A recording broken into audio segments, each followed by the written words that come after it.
All right, let's dive right into a foundational text for any serious investor. Warren Buffett's 2004 letter to shareholders. Now, this isn't just some dusty annual report. It's an absolute masterclass in the mental models that build real long-term wealth. And if you ever wonder why these letters are required reading, well, you just have to start with the track record. I mean, look at this. It's 40 years of performance, and the result is just one of the most incredible runs in financial history. The outperformance over the S&P 500, it's not even a contest.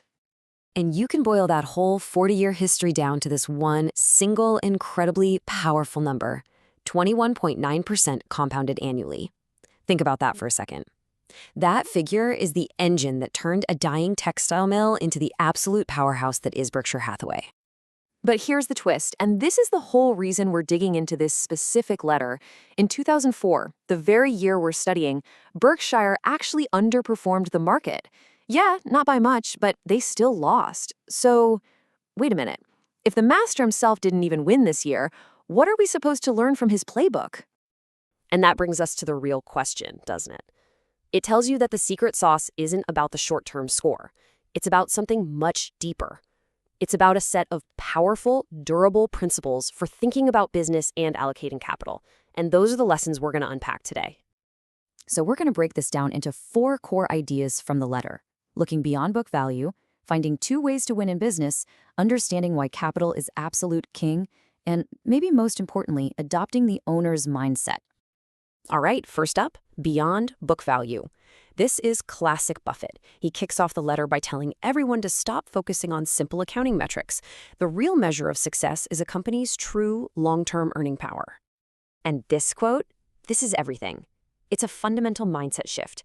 You're not buying a ticker symbol that zips around on a screen. You're buying a piece of an actual business. And once you start thinking that way, it changes everything: how you analyze it, how you value it, and how you decide to hold it. So if you're thinking like a business owner, how do you win, especially in a brutal commodity-like business? Well, this brings us to our second principle: 2 ways to win. Buffett uses his insurance operations to show 2 totally different but powerful strategies. He pits 2 of his companies against each other, GEICO and GEICO, and they could not be more different. GEICO is all about discipline. They'll price for profit, even if it means their business shrinks into a tiny little shell. Then you've got GEICO, which is just pedal to the metal, all about low-cost growth. And the key takeaway? Both of these paths can lead to total dominance. Now check this out, because this is GEICO's discipline in action. Their premium volume took what Buffett himself called a colossal slide for over a decade. Why? Because they refused to write business that wasn't profitable. I mean, can you seriously imagine a public CEO today getting on an earnings call to explain why their revenues have been shrinking for 13 years? On purpose? It's an incredible lesson in choosing profits over just getting bigger. And that kind of discipline leads us straight to our third principle: capital is king. This is where we get into the real engine room of Berkshire, and it all revolves around this magical concept called float. So what is float? Put simply, it's the money Berkshire's insurance companies get to hold on to, the premiums they've collected but haven't paid out in claims yet.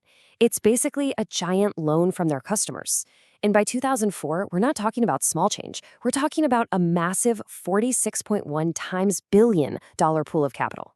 And here's where it becomes pure magic. When you run your insurance business with discipline, like GEICO does, and you actually make a profit on the policies themselves, the cost of that float is negative. Think about that.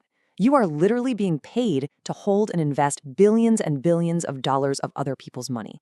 That is the rocket fuel for Berkshire. But of course, capital can also be destroyed. Buffett tells this incredible story about a failed zinc project to teach a lesson in risk. The project depended on a whole chain of things going right. Even if each individual step had a 90% chance of success, which sounds pretty good, right? The probability of the whole thing working was a dismal 35%. The lesson for investors: avoid these complex Rube Goldberg machines. Look for simple businesses where just 1 or 2 things have to go right. So how do you tie all of this together? The focus on real value, the strategic discipline, the smart capital allocation. It all comes down to one unifying philosophy. For Buffett, it's the owner's mindset. And this is our 4th, and I think, most important principle.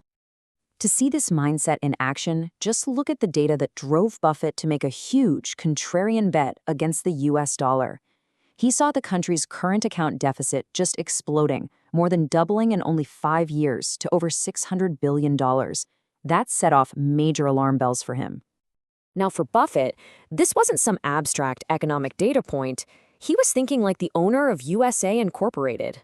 And what he saw was the country basically selling off pieces of the family farm to pay for an unsustainable shopping spree. He argued that this was turning the U.S. from an ownership society into a sharecropper society, something a true owner would never, ever let happen. And this owner's mindset, it extends all the way down to corporate governance. He pulls out this quote to make a powerful point about what really aligns interests in a boardroom. It's not about checklists and resumes. It's about a much simpler question. Where is their treasure? Where's their money? At Berkshire, this isn't just talk, it's action. Every single director has millions of their family's own money in the stock. And get this, it's capital they put at risk, not freebie stock options. Their board fees are a rounding error for them. But the most striking part, no liability insurance for directors. There is no safety net.